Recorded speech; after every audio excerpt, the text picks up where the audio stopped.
Hello everyone, आप सभी का फिर से स्वागत है। यह घटना चक्र पर्यावरण एवं पारिस्थितिकी का डिस्कशन है और आज का टॉपिक है ग्रीन हाउस गैस का प्रभाव। तो चलिए स्टार्ट करते हैं।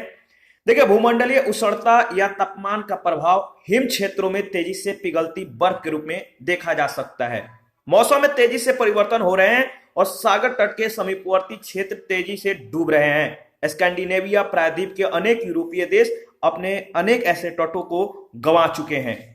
देखिए, समय से पूर्व आम में बौर आना वैश्विक तापमान से ही संबंधित है तथा वैश्विक तापमान से स्वास्थ्य भी कुप्रभावित हो रहा है। आर्कटिक एवं ग्रीनलैंड हिम चादर वैश्विक तापमान के द्वारा सामान्यतः पहले प्रभावित होने वाले सर्वाधिक भंगुर पारिस्थितिकी तंत्र हैं। वस्तुतः इस क्षेत्र में वैश्विक तापमान के कारण बर्फ का पिघलना शेष पृथ्वी को प्रभावित कर रहा है। ठीक है, देखिए, भूमंडलीय उष्णता के प्रभाव सकारात्मक भी हैं और नकारात्मक भी है। सबसे पहले हम लोग सकारात्मक प्रभाव के बारे में डिस्कस करेंगे।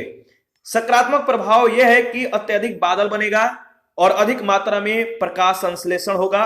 वाष्प उत्सर्जन दर कम हो जाएंगे। पौधे के द्वारा जो जल उपयोग की क्षमता है इसमें वृद्धि होगी। ठीक है, यह है आपका सकारात्मक प्रभाव। इसके बाद नकारात्मक प्रभाव में है, सबसे ज्यादा इंपॉर्टेंट है कि तापमान में वृद्धि हो जाएगा। तापमान में वृद्धि होगा तो पौधों में जो रोग है, पौधों में रोग की जो है बढ़ोतरी हो जाएगी।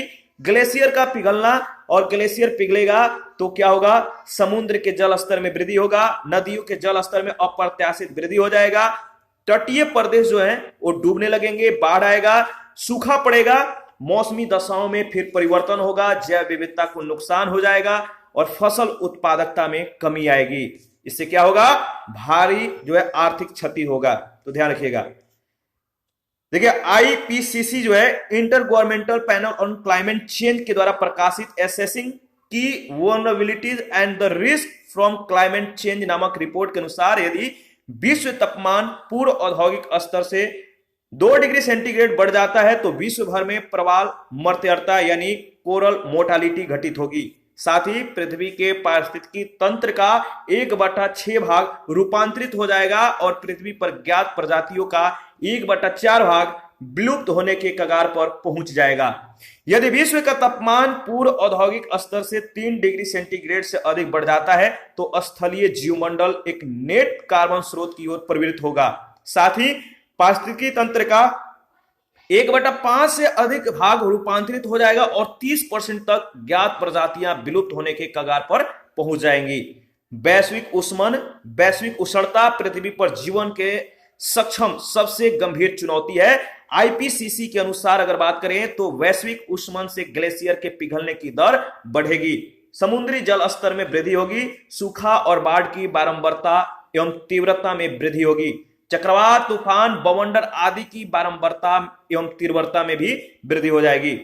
जलवायु परिवर्तन पर अंतर सरकारी पैनल के अनुसार जो है वर्ष जो 1990 और 2100 के मध्य अगर बात करें तो तापमान में 1.4 से 5.8 डिग्री सेंटीग्रेड की वृद्धि का अनुमान जो है व्यक्त किया गया है। तो 1990 से जो है 2100 के मध्य जो है तापमान में 1.4 से 5.8 डिग्री सेंटीग्रेड की वृद्धि का अनुमान व्यक्त किया गया है। इस वैश्विक तापमान वृद्धि के परिणाम स्वरूप ध्रुवीय क्षेत्रों सहित विश्व के 144 में से 142 पर्वतीय हिमटोपियों के पिघलने की आशंका है, जिससे समुद्र सतह में वृद्धि जो है असंभावी है। आईपीसीसी के अनुसार 1990 से 2100 के बीच समुद्र सतह में 0.33 से 0.45 मीटर वृद्धि का अनुमान लगाया गया है।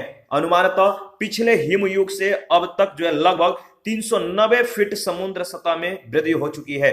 समुद्र सतह में वार्षिक वृद्धि की दर जो है 3 जो है mm अनुमानित की गई है। उदाहरण के लिए फिजी में समुद्र तल में वृद्धि दर जो है 0.15 मीटर यानी 6 इंच प्रति वर्ष है और इससे फिजी है इसके डूबने का संकट जो है आसन है, यानी ज्यादातर जो है आशंका है कि फिजी जो है डूब जाएगा, क्योंकि वहां जो है प्रति वर्ष से 6 इंच यानी 0.15 मीटर जो है वहां पे समुद्र तल में वृद्धि हो रही है। पिछली शताब्दी में पृथ्वी के औसत तापमान में 0.8 डिग्री सेंटीग्रेड की वृद्धि को देखी गई। तो जो पिछली शताब्दी है पृथ्वी के औसत तापमान में कितनी वृद्धि देखी गई, तो 0.8 डिग्री सेंटीग्रेड।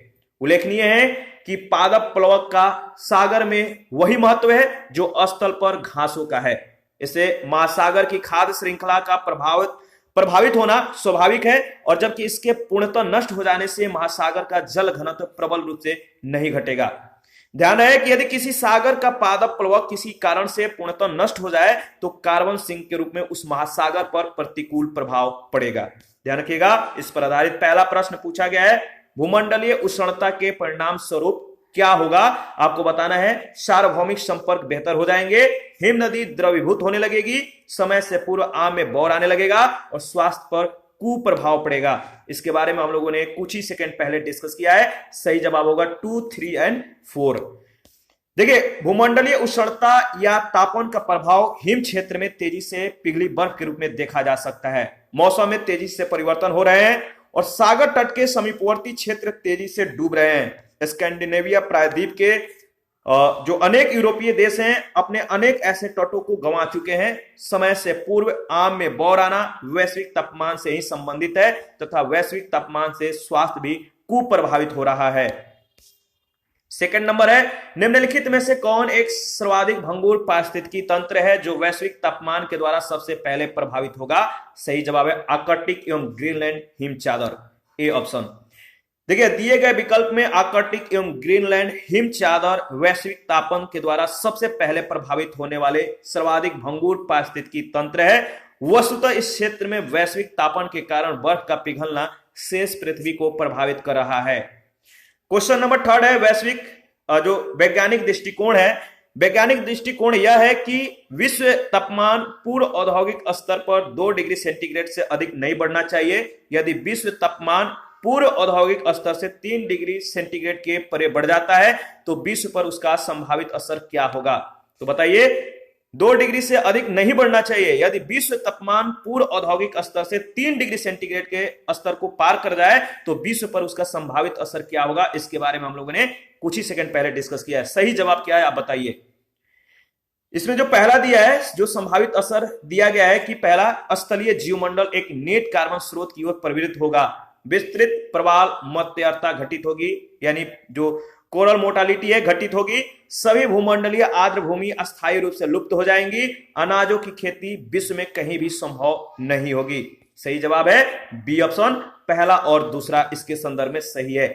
देखिए, आईपीसीसी यानी inter governmental panel on climate change के द्वारा प्रकाशित रिपोर्ट था, असेसिंग की vulnerabilities and the risk from climate change नामक रिपोर्ट के अनुसार यदि विश्व तापमान पूर्व औद्योगिक स्तर से 2 डिग्री सेंटीग्रेड बढ़ जाता है तो विश्व भर में प्रवाल यानी कोरल मोर्टालिटी घटित होगी।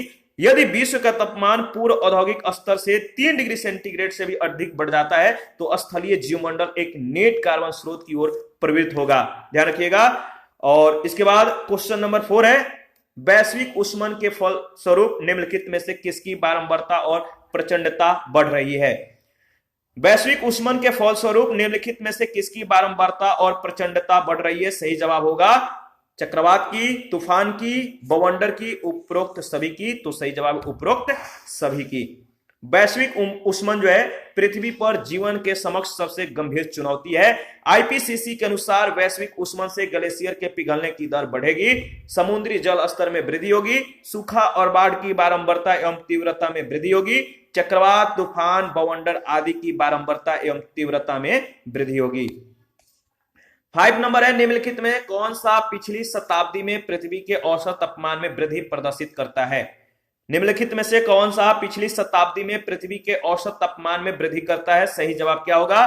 सही जवाब है 0.8 डिग्री सेल्सियस, सी ऑप्शन। देखिए, पिछली शताब्दी में पृथ्वी के औसत तापमान में 0.8 डिग्री सेंटीग्रेड की वृद्धि देखी गई है। क्वेश्चन नंबर 6, यदि किसी महासागर का पादप प्लवक किसी कारण से पूर्णतः नष्ट हो जाए तो इसका क्या प्रभाव होगा। यदि किसी महासागर का पादप प्लवक किसी कारण से पूर्णतः नष्ट हो जाए तो इसका क्या प्रभाव होगा। 3 प्रभाव बताए गए हैं, बताइए इनमें से कौन सा सही है। पहला प्रभाव है कार्बन सिंक के रूप में महासागर पर प्रतिकूल प्रभाव पड़ेगा, क्या यह सही है या गलत। दूसरा है महासागर की खाद्य श्रृंखला पर प्रतिकूल प्रभाव पड़ेगा। तीसरा है महासागर का जल घनत्व प्रबल रूप से घट जाएगा। सही जवाब है पहला और दूसरा यानी ए ऑप्शन। यदि किसी महासागर का पादप प्लवक किसी कारण से पूर्णतः नष्ट हो जाए तो कार्बन सिंक के रूप में महासागर पर प्रतिकूल प्रभाव पड़ेगा। पादप प्लवक का सागर में वही महत्व है जो स्थल पर घासों का होता है। इस महासागर की खास श्रृंखला का प्रभावित होना स्वाभाविक है। आगे बढ़ते हैं। क्वेश्चन नंबर 7 है ग्लोबीय तापवृद्धि है यानी ग्लोबल तापवृद्धि, इससे संबंधित निम्नलिखित कथनों में से कौन सही है। तो ग्लोबीय जो तापवृद्धि है इससे संबंधित जो कथन है, पहला कथन है ग्लोबीय तापवृद्धि का सबसे महत्वपूर्ण परिणाम यह है कि इससे ध्रुवीय बर्फ की टोपियों के पिघलने के बाद समुद्र के सतह में वृद्धि होगी। दूसरा, यदि ग्लोबीय तापवृद्धि के वर्तमान स्तर पर नियंत्रण नहीं किया गया तो 2070 तक समुद्र के सतह 1 मीटर तक बढ़ना संभावित है। तीसरा, विश्व के समस्त मूंगे के द्वीप डूब जाएंगे। चौथा जो है यह संभावना है कि 2044 तक, क्या संभावना है कि 2044 तक फिजी डूब जाएगा और समुद्र तल के बढ़ने से इसी वर्ष तक नीदरलैंड पर एक गंभीर संकट छा जाएगा। सही जवाब क्या है? इसका सही जवाब होगा पहला, तीसरा और चौथा। दूसरा जो दिया गया है कि यदि ग्लोबीय और तापवृद्धि के वर्तमान स्तर पर नियंत्रण नहीं किया गया तो 2070 तक समुद्र की सतह जो है 1 मीटर तक बढ़ना संभावित है, जो कि दूसरा इसके संदर्भ में सही नहीं है। जलवायु परिवर्तन पर अंतर सरकारी पैनल के अनुसार 1990 और 2100 के मध्य तापमान में जो है 1.4 से 5.8 डिग्री सेंटीग्रेड की वृद्धि का अनुमान व्यक्त किया गया है। इससे वैश्विक तापमान वृद्धि के परिणाम स्वरूप ध्रुवीय क्षेत्रों सहित विश्व के 144 में से 142 पर्वतीय हिम टोपियों के पिघलने की आशंका है, जिससे समुद्र सतह में वृद्धि असंभावी है। आईपीसीसी के अनुसार 1990 से 2100 के बीच समुद्र सतह में जो है 0.33 से 0.45 मीटर वृद्धि का अनुमान लगाया गया है, न कि 1 मीटर का। फिजी में समुद्र तल में वृद्धि दर जो है 6 इंच प्रति वर्ष है। इससे फिजी के डूबने का जो संकट है आसान है। इसके बाद है नेक्स्ट टॉपिक जलवायु परिवर्तन। तो चलिए इसको भी कवर कर लेते हैं फटाफट। देखिए, पृथ्वी पर पहुंचने वाले सौर विकिरणों की मात्रा में परिवर्तन के लिए सूर्य के संदर्भ में पृथ्वी की स्थिति में बदलाव भी उत्तरदायी है। यह परिवर्तन जलवायु परिवर्तन के खगोल शास्त्रीय सिद्धांत के अनुसार होता है और वैज्ञानिक इस सिद्धांत को जो है मिलानकोविच परिकल्पना भी कहते हैं। याद रखिएगा, पृथ्वी पर पहुंचने वाले सौर विकिरणों के मात्रा में परिवर्तन के लिए सूर्य के संदर्भ में पृथ्वी की स्थिति में बदलाव भी उत्तरदायी है। यह परिवर्तन जलवायु परिवर्तन के खगोल शास्त्रीय सिद्धांत के अनुसार होता है। वैज्ञानिक इस सिद्धांत को मिलानकोविच परिकल्पना भी कहते हैं। उल्लेखनीय है कि मिलुटिन मिलानकोविच सर्बिया के जो है खगोलविद थे। याद रखिएगा, इनका नाम मिलुटिन मिलानकोविच के जो मिलानकोविच हैं, इन्होंने जलवायु परिवर्तन से संबंधित सिद्धांत दिए जो कि पृथ्वी की लंबी अवधि की कक्षीय स्थिति से संबंधित है। इन्हीं सिद्धांतों को जलवायु परिवर्तन के खगोलीय सिद्धांत के रूप में मान्यता प्राप्त है। पृथ्वी की कक्षा की उत्केंद्रता, पृथ्वी के घूर्णन अक्ष की त्रियकता और विषुव अयन इस सिद्धांत के अंग है। वहीं दूसरी ओर सौर किरणित ऊर्जा इस सिद्धांत से संबंधित नहीं है। थोड़ा सा वर्ड जो है और टर्म जो है ध्यान रखिएगा, 1-2 बार खुद से रिवीजन कर लीजिएगा। कभी कभी क्या होता है कि फ्लो में प्रोनाउंसिएशन में कुछ गड़बड़ी हो जाती है, तो डोंट माइंड, आगे बढ़िए।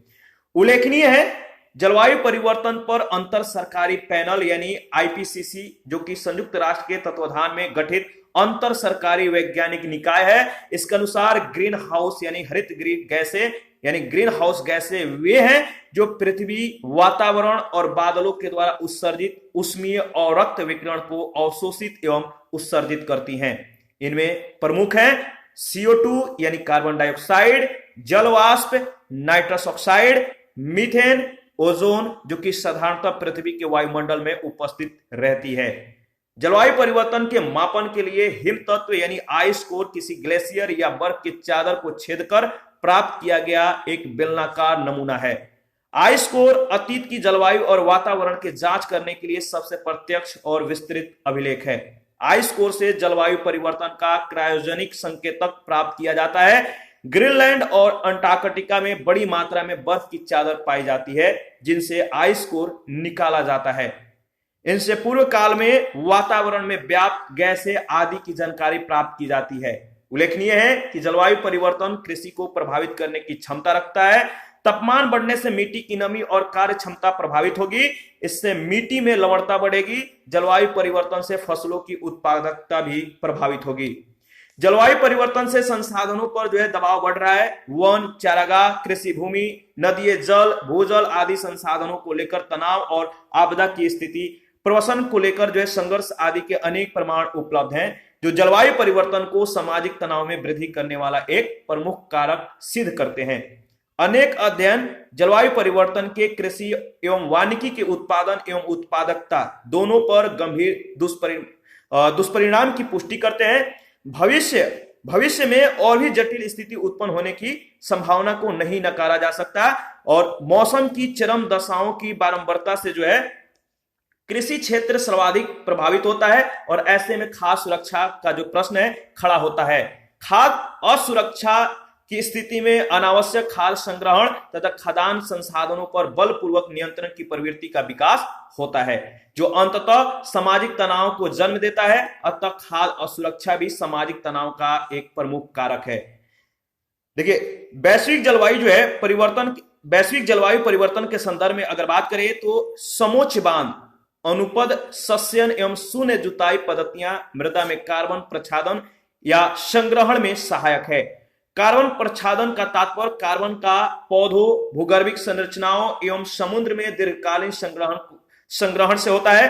कार्बन डाइऑक्साइड के मानवोद्भवी उत्सर्जनों के कारण आसन भूमंडलीय तापन के न्यूनीकरण के संदर्भ में कार्बन प्रच्छादन के लिए परिव्यक्त एवं गैर लाभकारी कोयला संस्तर, निस्सेंस तेल और गैस भंडार तथा भूमिगत गंभीर लवणीय सेल समूह संभावित स्थान हो सकते हैं। वर्तमान में यानी 2019 के नवीन उपलब्ध आंकड़ों के अनुसार अगर बात करें तो वर्तमान में कार्बन डाइऑक्साइड के उत्सर्जन में सर्वाधिक योगदान करने वाला जो देश है वो है चीन।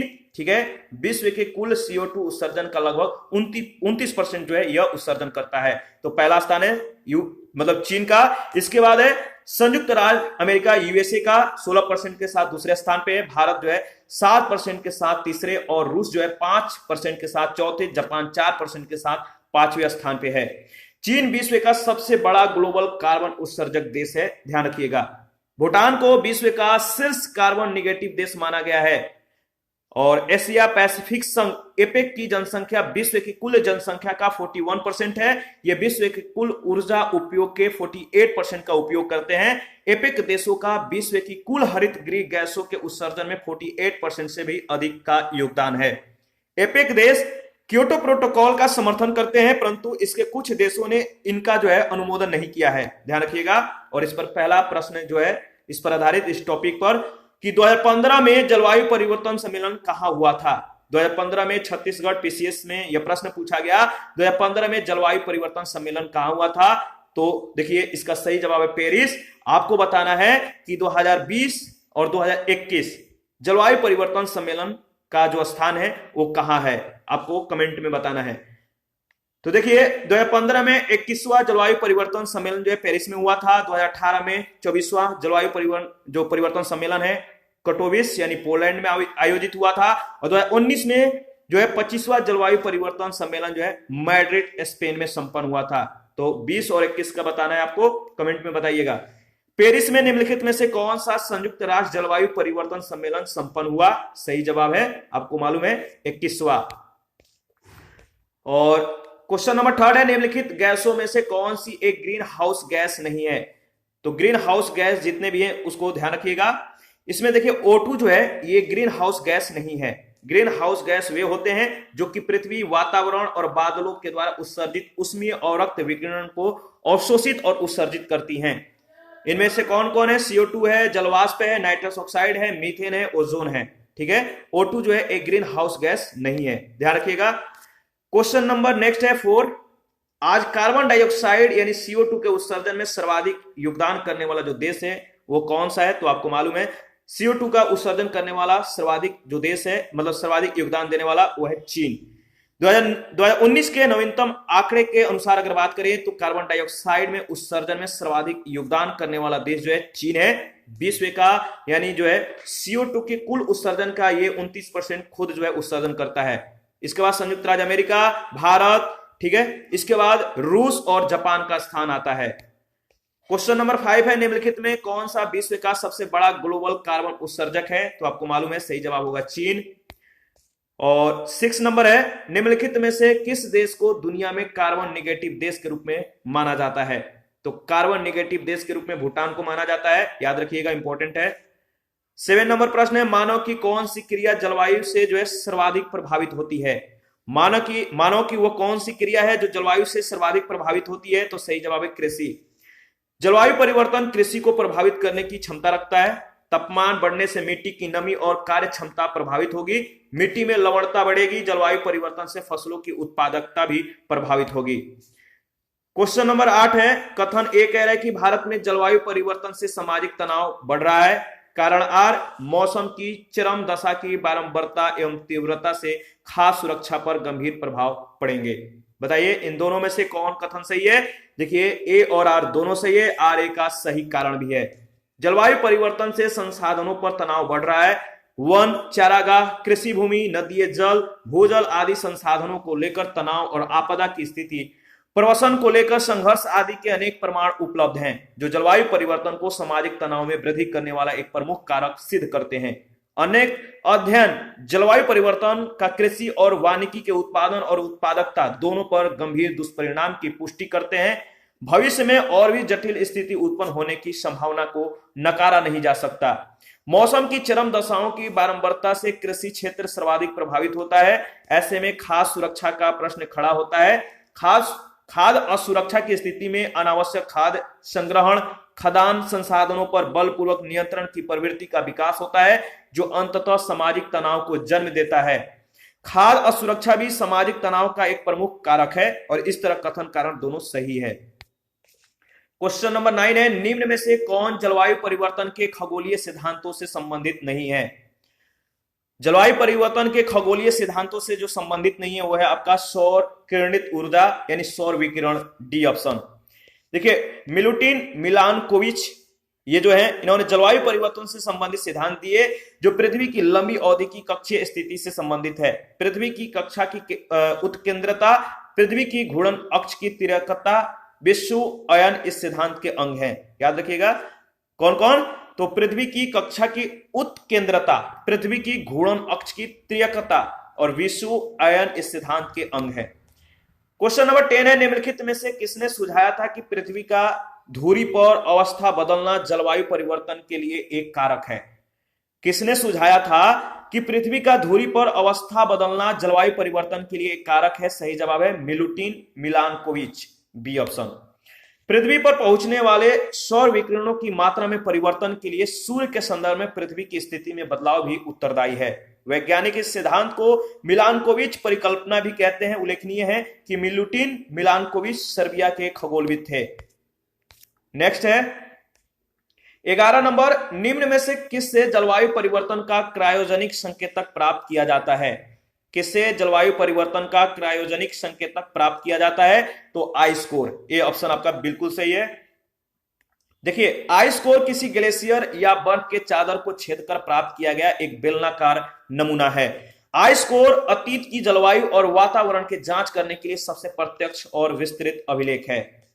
12 नंबर, निम्नलिखित कृषि पद्धतियों पर विचार कीजिए। वैश्विक जलवायु परिवर्तन के संदर्भ में उपयुक्त में से कौन से मृदा में कार्बन प्रच्छादन या संग्रहण में सहायक है? पहला समोच्चबांध, अनुपद सस्यन और शून्य जुताई। सही जवाब है सी ऑप्शन, पहला, दूसरा और तीसरा तीनों। वैश्विक जलवायु परिवर्तन के संदर्भ में उपयुक्त सभी यानी समोच्चबांध, अनुपद सस्यन, शून्य जुताई पद्धतियां जो है मृदा में कार्बन प्रच्छादन या संग्रहण में सहायक है। 13 नंबर प्रश्न है, कार्बन डाइऑक्साइड के मानवोद्भवी उत्सर्जनों के कारण आसन जो है भूमंडलीय तापन के न्यूनीकरण के संदर्भ में कार्बन प्रच्छादन के लिए निम्नलिखित में से कौन से संभावित स्थान हो सकता है या हो सकते हैं? पहला है परित्यक्त एवं गैर लाभकारी कोयला संस्तर, निःशेष तेल गैस भंडार, भूमिगत गंभीर लवणीय शैल समूह। सही जवाब होगा पहला, दूसरा और तीसरा, डी ऑप्शन यानी तीनों। कार्बन प्रच्छादन का तात्पर्य जो है कार्बन का पौधों, भूगर्भिक संरचनाओं और समुद्र में दीर्घकालीन संग्रहण से। कार्बन डाइऑक्साइड के मानवोद्भवी उत्सर्जनों के कारण आसन भूमंडलीय तापन के न्यूनीकरण के संदर्भ में कार्बन प्रच्छादन के लिए परिव्यक्त एवं गैर लाभकारी कोयला संस्तर, निशेष तेल और गैस भंडार तथा भूमिगत गंभीर लवणीय शैल समूह संभावित स्थान हो सकते हैं। ठीक है। 14 नंबर प्रश्न है, निम्नलिखित कथनों पर जो है, निम्नलिखित कथनों में से कौन सा जो है एशिया पैसिफिक संघ के सदस्यों के संबंध में सही है? तो एशिया पैसिफिक संघ के एशिया पैसिफिक संघ के सदस्यों के संबंध में जो है कुछ कथन है। पहला है कि उनकी जनसंख्या विश्व जनसंख्या का 45% है, वे विश्व की 48% ऊर्जा का उपयोग करते हैं, वे विश्व की 48% हरित गृह गैसों के निस्सारण के लिए उत्तरदायी हैं, वे क्योटो प्रोटोकॉल को समर्थन देना चाहते हैं। तो बताइए एशिया पैसिफिक संघ के सदस्यों के संबंध में क्या सही है? देखिए इसका सही जवाब होगा दूसरा, तीसरा और चौथा इसके संदर्भ में सही है। पहला जो दिया गया है कि उनकी जनसंख्या विश्व जनसंख्या का 45% है, जो कि सही नहीं है। कितना है? तो 41%। और ये देश जो है विश्व के कुल ऊर्जा उपयोग के 48% का उपयोग करते हैं। एपेक देशों का विश्व की कुल हरित गृह गैसों के उत्सर्जन में 48% से अधिक का योगदान है। एपेक देश क्योटो प्रोटोकॉल का समर्थन करते हैं, परंतु इसके कुछ देशों ने इसका अनुमोदन अभी तक नहीं किया है। और इसी के साथ आज का सेशन समाप्त करते हैं। नेक्स्ट सेशन में जलवायु परिवर्तन सम्मेलन के बारे में डिस्कस करेंगे। अगर आपने अभी तक Telegram channel, Telegram quiz group, Facebook page को ज्वाइन नहीं किया है तो वीडियो के डिस्क्रिप्शन बॉक्स में इसका लिंक है, आप ज्वाइन कर लीजिए। और घटना चक्र का पीडीएफ अवेलेबल है, जिन लोगों को चाहिए आप हमें कमेंट करिए, या टेलीग्राम चैनल, फेसबुक पेज या टेलीग्राम क्विज ग्रुप यहां पर आप जाइए, या यूट्यूब के कम्युनिटी में जाइए, इसके रिगार्डिंग वहां पे इंफॉर्मेशन शेयर किया गया है, आप वहां से हमें कनेक्ट कर सकते हैं। थैंक यू, मिलते हैं नेक्स्ट सेशन में।